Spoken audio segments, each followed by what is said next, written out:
arbitrarily chosen, internationally accepted reference standard or unit।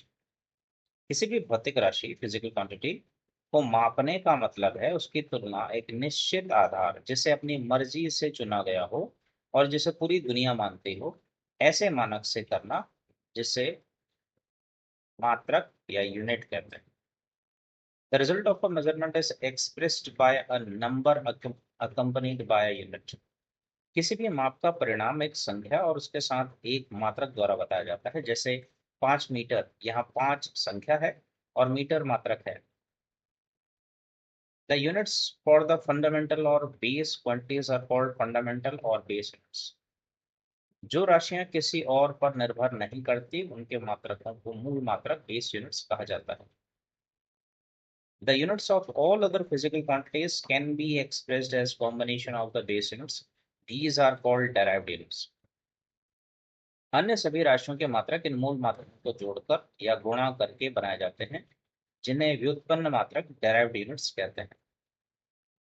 मात्रकों की अंतरराष्ट्रीय प्रणाली, the international system of units. In earlier times, scientists used different systems like CGS, FPS, and MKS। पुराने समय में वैज्ञानिक अलग-अलग प्रणालियों का उपयोग करते थे, जैसे CGS, FPS और MKS। CGS यानी centimetre gram second, FPS foot pound second, MKS metre kilogram second. The system currently accepted internationally is the SI system, Systeme International D Units।